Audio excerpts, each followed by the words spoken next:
বৌদি, ও বৌদি, এসে এসো বল, বসো বসো। হ্যাঁ বসছি বসছি।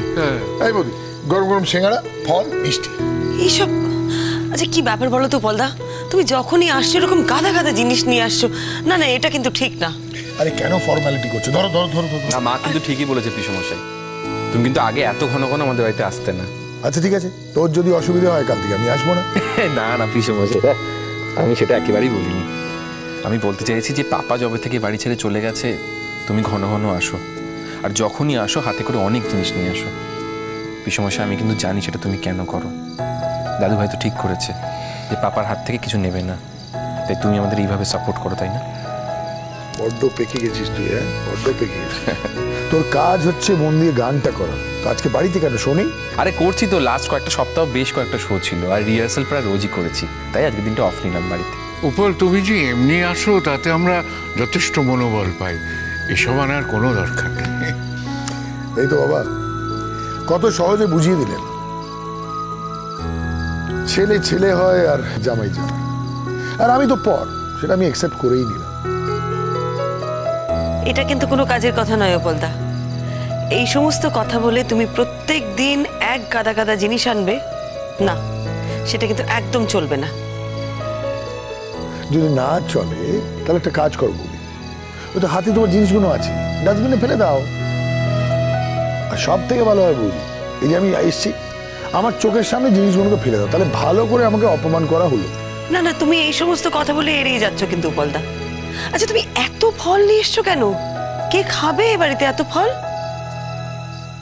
কেন, আগেও তো তোমাদের বাড়িতে ফল আসতো, তখন তো খাবার মানুষের অভাব থাকতো না। তাহলেও এত ফল এনো না উপলদা, আমাদের পরিস্থিতি অনুযায়ী মানিয়ে চলার অভ্যেসটাও তো হওয়া দরকার, তাই না? মানে কি পরিস্থিতি বদলেছে আমি বুঝতে পারছি না বাবা। বৌদি, এক অনিন্দদা নেই, তার মানে এতটাই ক্ষমতা ছিল অনিন্দদার যে তার চলে যাওয়ার পর থেকে তোমাদের মানে তোমাদের অবস্থা খারাপ হয়ে গেছে।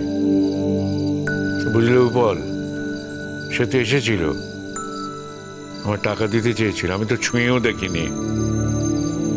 এসেছিল তাই নাকি? তবে আর কি, বৌমা কি বলবে আমি জানি না, তবে সে যে ওখানে ভালো নেই আমি স্পষ্ট বুঝতে পেরেছি, আমার চোখে সব ধরা পড়েছে। বাবা এসব কথা এখন থাক না।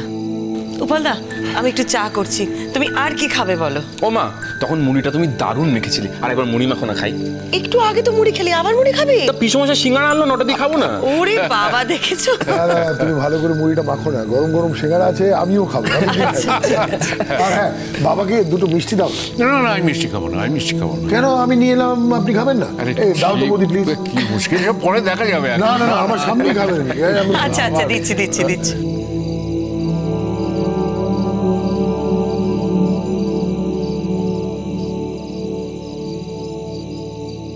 এটা কি দিঠি? তুমি কি একটা কাজ একটু কেয়ারফুলি করতে পারো না? তোমাকে আমি পাউরুটি কিভাবে টোস্ট করতে বলেছিলাম, বলো কিভাবে? আমি টোস্টারে টোস্ট করছিলাম, কিন্তু টোস্টারে কিছু একটা প্রবলেম হচ্ছিল, সেই জন্য ওভেনে করেছি। Dithi, I am sorry to say, কিন্তু তুমি কিন্তু খুবই অবাধ্য মেয়ে। তুমি যখন দেখলে যে টোস্টারটা কাজ করছে না, তুমি তো আমাকে একবার ইনফর্ম করতে পারতে। টোস্টারে কারেন্ট লাগছিল, আমি তুই যা করেছিস একদম ঠিক করেছিস।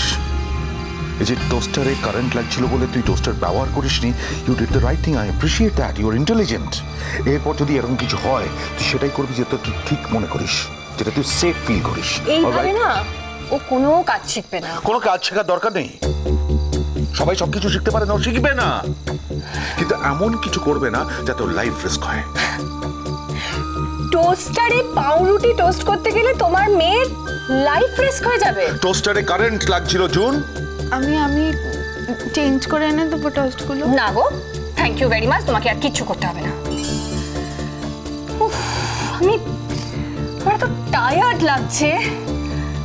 আচ্ছা দিঠি, তুমি তো অনেকক্ষণ আগে স্কুল থেকে এসেছো, একটা ছোট ইউনিট টেস্ট ছিল, তারপরে এসেছো, খাবার দাবার খেয়েছো, ঘুমিয়েছো, আজকে বুকানো বাড়ি নেই, আমার মায়ের বাড়ি। তোমার তো কোনো কাজ ছিল না। তুমি যে আমাদের জন্য একটু খাবার টাবার বানিয়ে রাখবে, তোমার তো এই সেন্সটুকুই নেই দিঠি। আমি তোমাকে ফোন করে কি বললাম যে বুকান হালুয়া খেতে ভালোবাসো, তুমি একটু হালুয়া বানাও। তুমি বলে আন্টি আমি পারবো না। আমি বললাম ওকে ফাইন, আমি তোমাকে ফোনে ডিরেকশন দিয়ে দিচ্ছি, তুমি তাহলে সেটা শুনে বানাও। তুমি আমাকে বললে আমি শুনে বানাতে পারবো না, তুমি এসে দেখিয়ে দেবে, আমি তারপরে বানাবো। আমি বললাম ওকে। তারপরে সবচেয়ে ইজি যেটা টোস্ট এন্ড অমলেট, আমি ওকে সেটা বানাতে দিয়েছিলাম। সেটা পর্যন্ত তোমার ট্রেনিং এর ওর দরকার নেই, কোনো দরকার নেই। ও বাড়ির কাজের মেয়ে নয়, তুমি হেল্পিং হ্যান্ড নিয়ে আসবে এই বাড়ির জন্য। অলরাইট? এইভাবে না ওর কোনো ট্রেনিং হবে না। এটা নিয়ে আমি ফার্দার কোনো কথা চাইছি না এই বাড়িতে। অনিন্দদা, এটা আমার বাড়ি, এখানে যদি ওকে থাকতে হয় কিছু বেসিক ডিসিপ্লিন ওকে মানতে হবে। আগে নিজে ডিসিপ্লিন অর্জন, কি? তারপর শেখাবে। First you become disciplined. কি বললে? আমি পারবো পাপা, আমি কাল থেকে ঠিকমতো করে দেব। আসলে আগুন দেখে খুব নার্ভাস লাগছিল, আগে কখনো করিনি তো আমি। মা তো আমায় কখনো ওভেনের ধারেও যেতে দেয়নি। এক্স্যাক্টলি তোমার মা তোমার আর্ধেক সর্বনাশ করেছে, আর তোমার পাপা তোমার বাকি সর্বনাশটা করবে। তুমি কোনো দিনও মানুষ হবে না দিঠি, কোনো দিনও মানুষ হবে না। দিদির সঙ্গে এভাবে কথা বলবে না। It's a final warning. বাড়িটা তো তোমার, আমরা গেস্ট, তাই মনে করছো তো? যে বাড়িতে আমরা কমফোর্টেবল ফিল করবো না, যে বাড়িটায় আমরা অ্যাট হোম ফিল করবো না, সেখানে আমরা থাকতে পারবো না। আমি না, দিচ্ছি না। আমাদের একটা অল্টারনেটিভ অ্যারেঞ্জমেন্ট করতে হবে। আর সেটা কি? একটা অন্য বাড়ি খুঁজে নেওয়া আমাদের জন্য, যেখানে আমি আর দিঠি দুজনেই কমফোর্টেবল ফিল করব, যেটাকে নিজের বাড়ি বলে মনে করব, যেটাকে আমরা মনে করব না যে আমরা অন্য লোকের বাড়িতে আছি।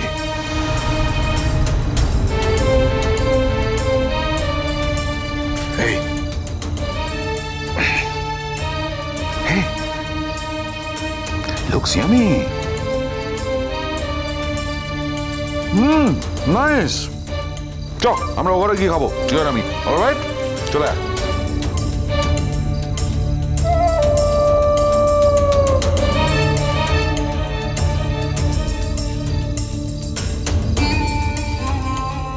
তা পিসমশাই, ঠাম্মির কি খবর? বাড়িতে আসার কথা কিছু বলছে? না না, আমার সাথে বেশি কথা হয় না তো। আমি তো দেড় রাতে বাড়ি ফিরি।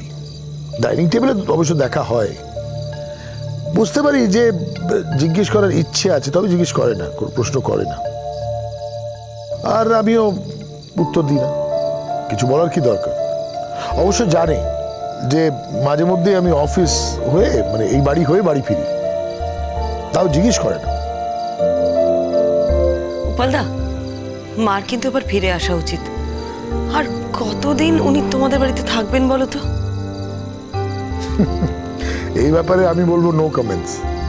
দেখে বলি, বলো তো তোমাদের বাড়ি এত ফাঁকা ফাঁকা লাগছে কেন? বাড়িটা তো ফাঁকাই হয়ে গেছে উপালদা। বাড়ির দুটো লোক তো এ বাড়িতে আর থাকেই না। হ্যাঁ, সেটা তো আমি ভালো করে জানি, তবে আর যারা থাকে তারাও নেই। হ্যাঁ, বৌদি ভাই আসলে বাপের বাড়ি গেছে, দাদা ভাই ওর সাথে গেছে। আচ্ছা মা, দাদা ভাই মনে হয় ওখানে দুদিন থাকবে, তাই না? হ্যাঁ, বললো তো দু একটা দিন পরে ফিরবো।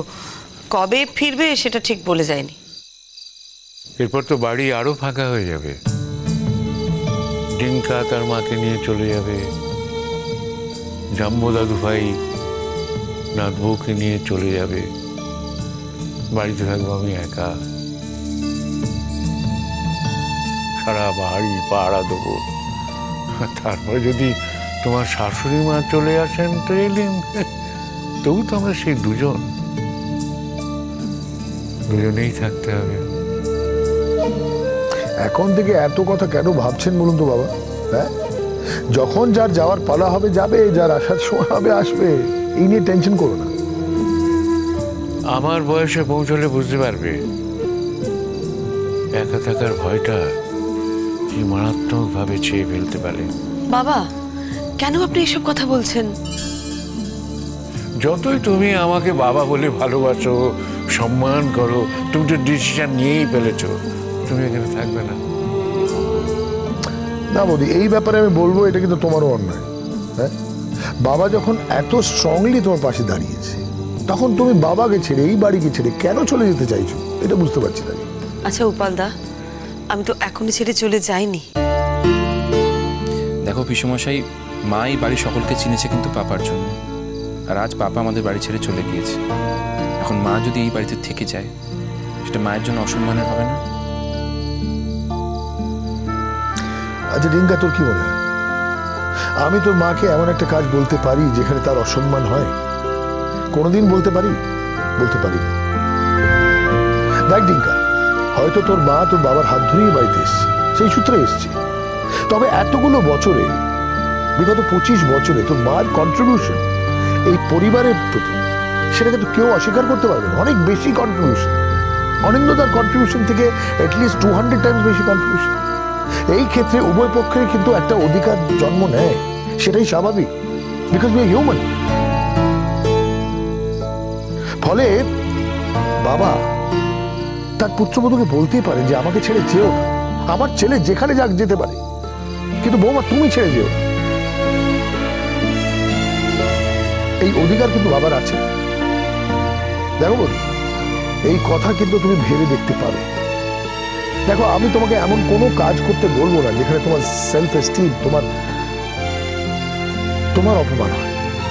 এই কাজটা আমি কোনোদিন করতে বলবো, কিন্তু এই ব্যাপারটা তুমি ভেবে দেখতে পারো। আরেকটাও কারণ আছে। দেখো বল, তুমি যদি বাড়ি ছেড়ে চলে যাও, ডিঙ্কা উইল ফলো। ও তোমার সাথে বেরোবেই বাড়ি ছেড়ে। কিন্তু কেন বেরোবে সে? ওর তো অধিকার আছে, ওরই তো বাড়ি।